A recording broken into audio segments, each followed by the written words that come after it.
Hello everybody and welcome to, what are we starting now? I think it's week 6 we're going to get underway with. And so I wanted to give you just a short video on the discussion last week and then just kind of more nuts and bolts of what's coming up just to keep you guys informed. So as far as the discussion went, kind of the notes I wrote down, I was really impressed with how many different examples that you guys came up with of different types of professional learning network opportunities out there. I love utilizing the big ones as well. You know, Twitter and Facebook and Google Plus and LinkedIn. Those are, you know, when we think of like a social network or a learning network, those are what we tend to think about right away. And my strategy on those, if you're going to use those, is simply what you choose to follow, who you choose to follow. That's what really represents what you get, you know, in a feed or a timeline. Me, for example, if you guys follow me on Twitter, you're more than welcome to head out there, follow me. It's at McCann1776. You'll see pretty quickly that it's professional. A lot of education, ed tech, things going on in that realm. I really don't use it for personal. You won't see pictures of my kids. You won't see what I had for lunch that day. I try to keep it really professional.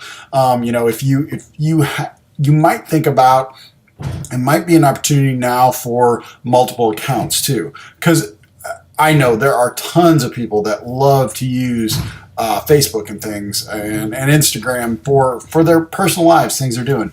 If you want to also use that for professional, though, it might just be the opportunity to make it a new account and a secondary account that you keep professional. But I really liked, you know, you guys talked about Common Sense Media and Education Week and Edutopia. There's a lot of good things out there, you know, to subscribe to. And a few of you brought up like how many worthless things there are out there that you can subscribe to that junk up your inbox and everything. But you guys really came through with some solid choices in today's world. And you know, like a lot of you brought up things that are very specific to your content. I mean, it's out there. You can find it, and it's just great.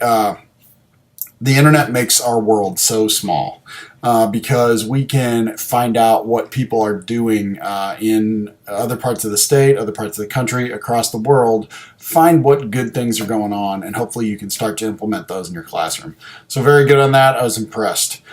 Getting down to kind of the nuts and the bolts. Sorry, I'm looking at my screen here, what we have coming up. So this class was kind of, in a way, front-loaded with projects. The Wiki Web 2.0 is done. That one's in the books.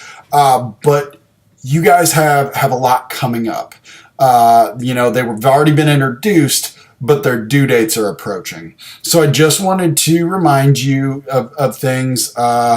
I think the next thing that would be due would be that Google Tools project. So something Google makes or, you know, works very closely with Google. Come up with that, a way to present that. Remember, no PowerPoint. And then after that, you have the teacher website, the standards paper, the ISTE portfolio, and then the ISTE standards e-portfolio.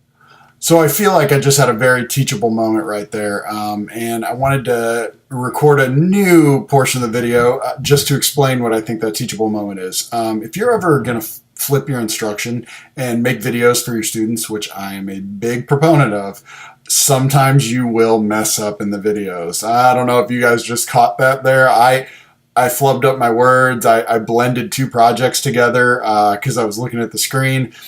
But I just kept going. Keep going, fix it, and move on. What a lot of people find themselves doing when they're doing flipped instruction is if they make one mistake, they stop the whole video, start over. What I've found out in doing this for a while, you will never get one video made if you do that, because we always mess something up. So we're going to get right back to the original video, but I wanted to take just a minute to kind of make that teachable moment there happen. Portfolio. And then you have, which is a template, a Google site template.